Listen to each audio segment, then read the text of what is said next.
Hello students, good morning all of you. Today I Rabindra Mohan Misra from Sri Jagdamba Sanskrit College Batho am taking the class of Shastri first.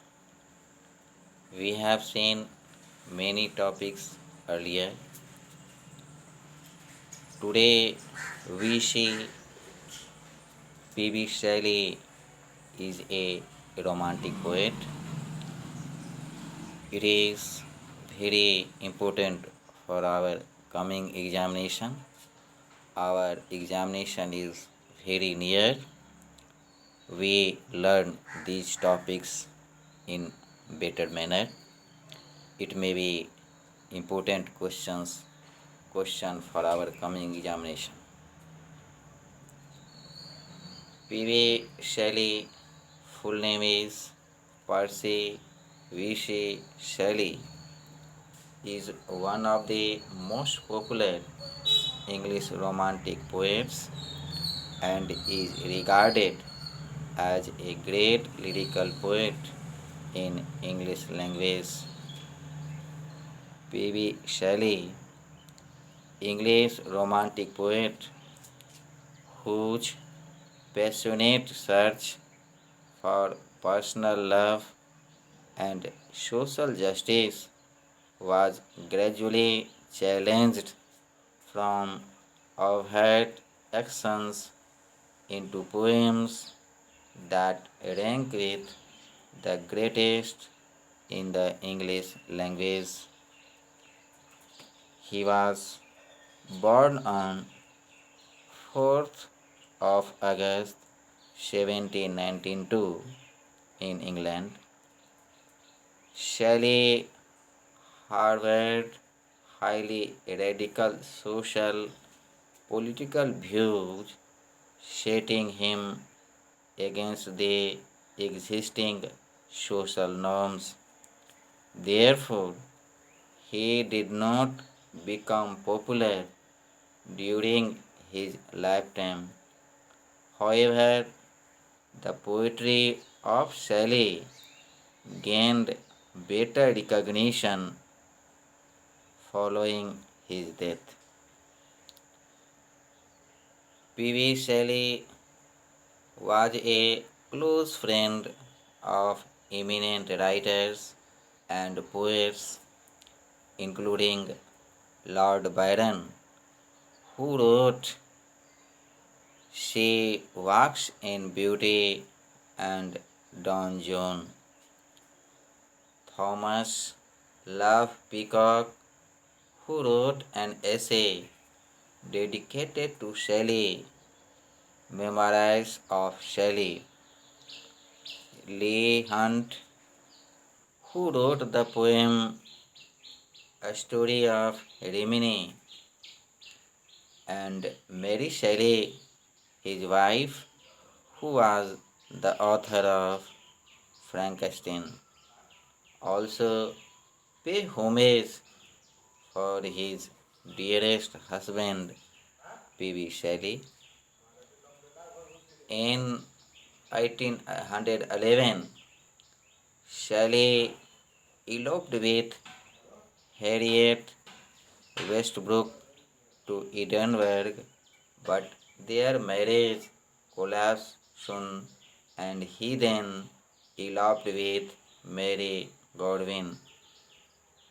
They traveled to Germany, Switzerland, and France, and many other places.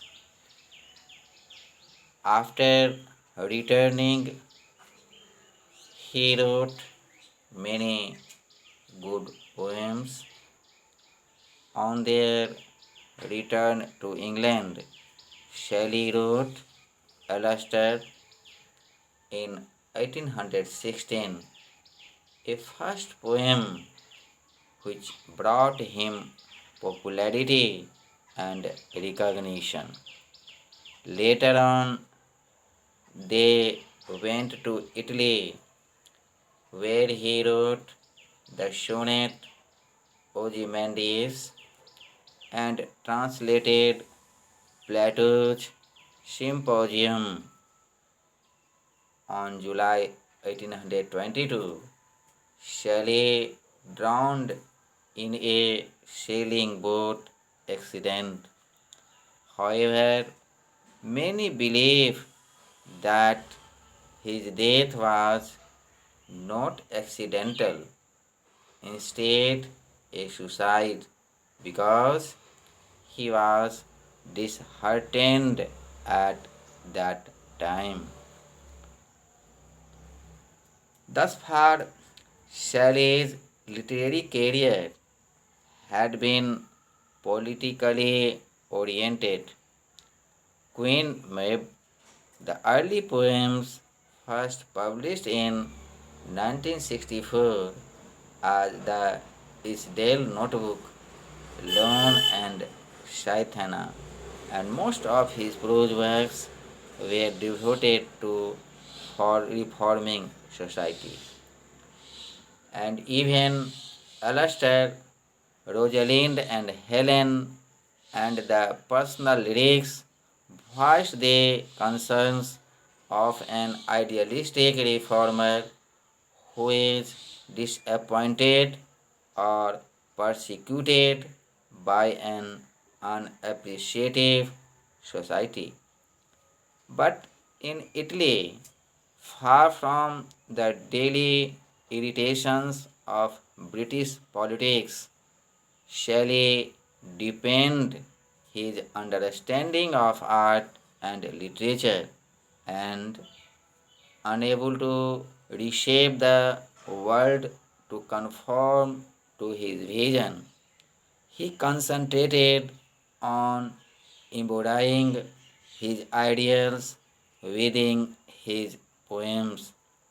His aim became, as he wrote in Ode to the West Wind, to make his verse, essays, and sparks as from an unextinguished heart, thereby transforming subsequent generations and through them the world.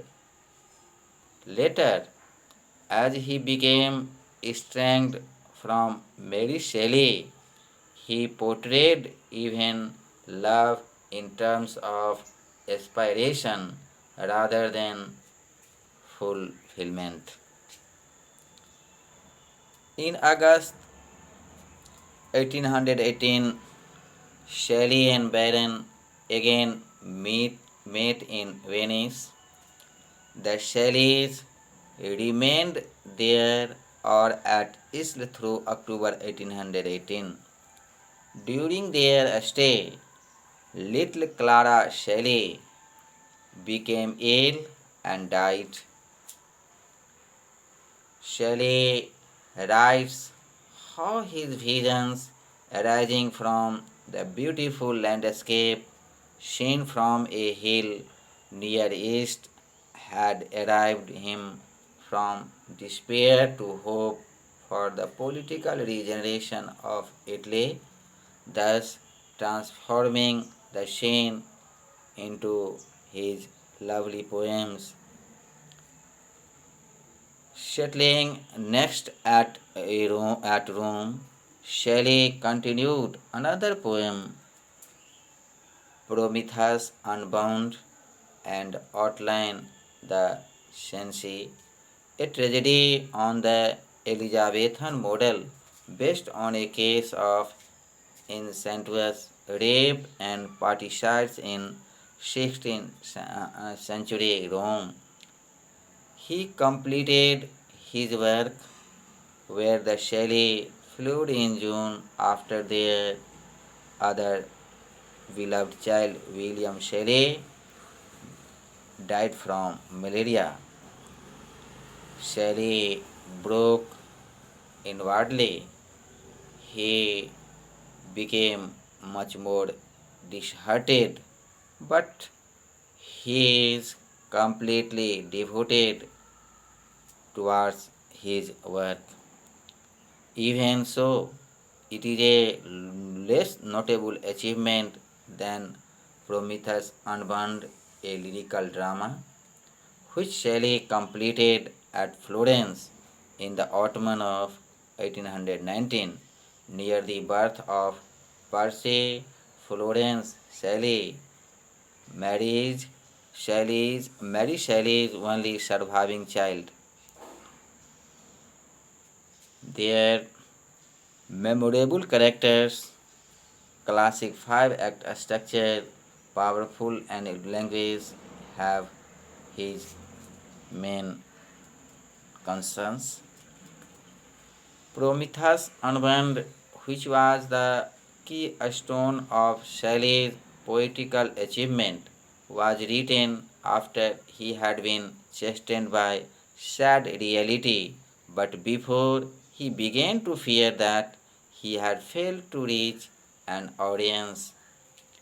Published with it were some of poet's finest and most hopeful shorter poems, including Ode to Liberty, Ode to the West Wind, The Cloud, and To a Skylark. Shelley reasserted his uncompromising idealism.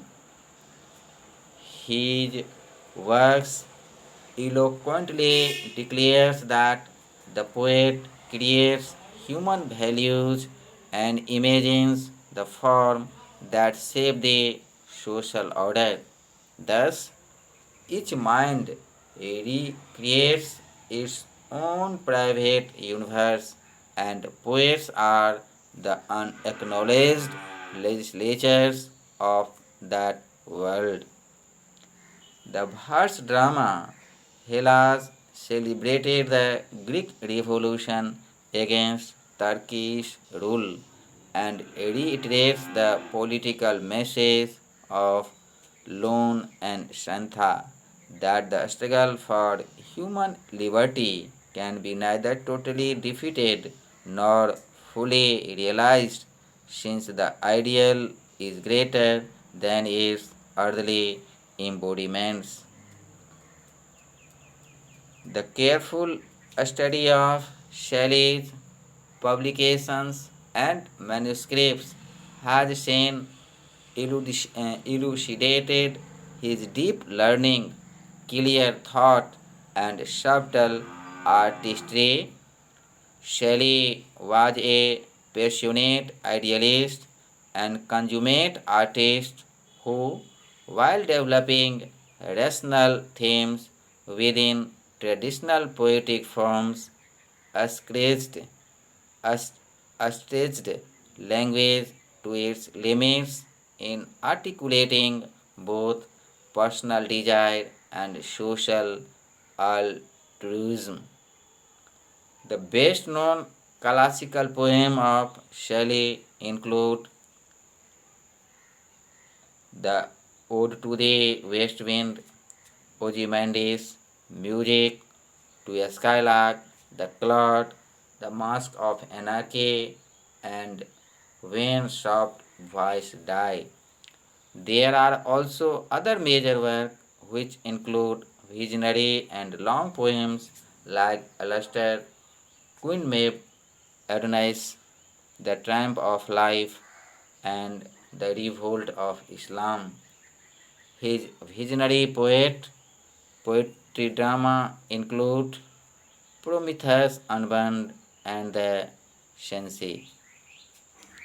Shelley contributed several essays too on the topic of vegetarianism. Two of the most popular work among them include On the Vegetable System of Diet and A Vindication of Natural Diet. In short, we conclude that P.B. Shelley is a great romantic poet. His contribution is superb. He is very creative writer of his time. Thanks.